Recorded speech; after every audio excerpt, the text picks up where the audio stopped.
हिंदू मुसलमान के नाम पर जहर बोल रही है। कहीं ना कहीं अब विकास की बातें बिल्कुल इस चुनाव में खत्म हो चुकी है। मंगल सूत्र तक बात आ चुकी है।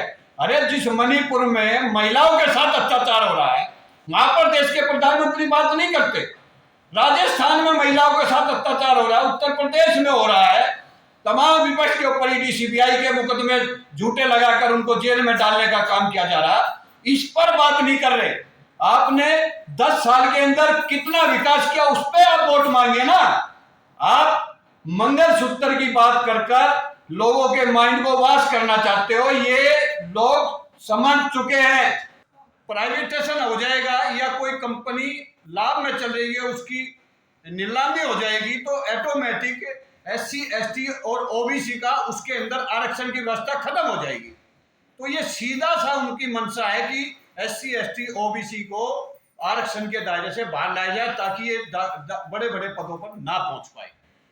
अगर प्राइवेटाइजेशन हो जाता है तो जो सरकारी बैंक है, जब मार्केट में होता था उसकी सरकारी स्कीमें होती हैं जिसका लाभ लेकर हमारे लोग छोटे छोटे उद्योग लगाकर पैसा कमाकर मजबूत हो रहे थे।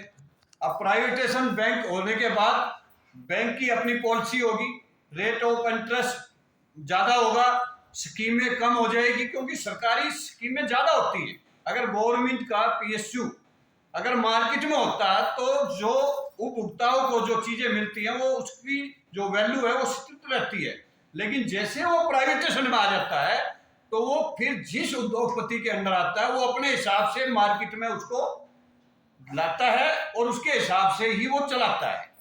तो सीधा सा मेरा ये कहने का मतलब है कि ये प्राइवेटाइजेशन सीधा सा है आरक्षण व्यवस्था को खत्म करना और बहुसंख्य समाज के लोग जो बैंकों से लोन लेकर कम इंटरेस्ट पर जो अपने उद्योग चला रहे हैं, स्वरोजगार योजनाएं चला रहे हैं, मजबूत हो रहे हैं, उनको रोकने का एक षड्यंत्र है। ये 16 जुलाई 1969 में इंदिरा गांधी जी ने सबसे पहले आजादी के बाद बैंकों को प्राइवेटाइजेशन और एलआईसी कंपनी को प्राइवेटाइजेशन कर कर राष्ट्रीयकरण किया था और ये आजादी के बाद पहली बार हुआ था।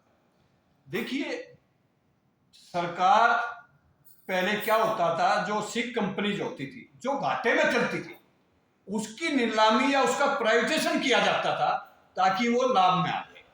लेकिन आज वर्तमान में 14 से लेकर अब तक, चाहे वो बेल ले लो, चाहे गेल ले लो, चाहे वो एनएमडीसी ले लो, चाहे बीपीसीएल ले लो, एमएमटीसीएल ले लो, और इतनी अनेकों कंपनियां हैं जो लाभ में चल रही हैं। लेकिन आरक्षण व्यवस्था को खत्म करना और बहुसंख्य समाज को आर्थिक रूप से कमजोर करने का ये षड्यंत्र लगातार चल रहा है।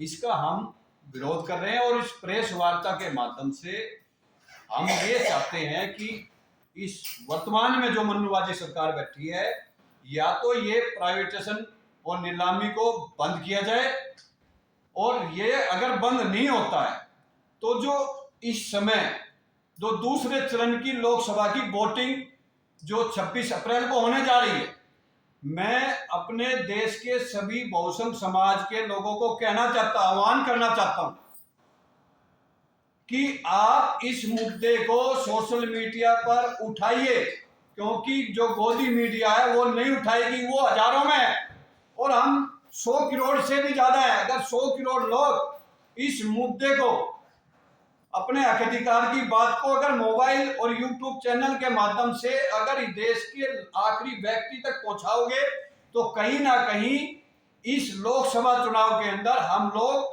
अपने मैसेज को इस सरकार तक पहुंचाएंगे। और अगर फिर भी नहीं मानती है तो हमारे पास बाबा साहब ने एक बहुत बड़ा हथियार दिया लोकतंत्र के अंदर, वोट की ताकत। ये वोट की ताकत ही हमारे पास है जिससे हम सत्ता में भी आ सकते हैं और जिसको चाहे सत्ता से उखाड़ फेंक सकते हैं। और आज वर्तमान में जो सरकार बैठी हुई है ये लगातार हिंदू मुसलमान के नाम पर जहर बोल रही है।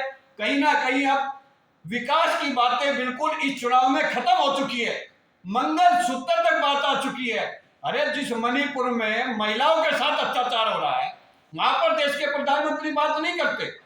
राजस्थान में महिलाओं के साथ अत्याचार हो रहा है, उत्तर प्रदेश में हो रहा है, तमाम विपक्ष के ऊपर ईडी सीबीआई के मुकदमे झूठे लगाकर उनको जेल में डालने का काम किया जा रहा, इस पर बात नहीं कर रहे।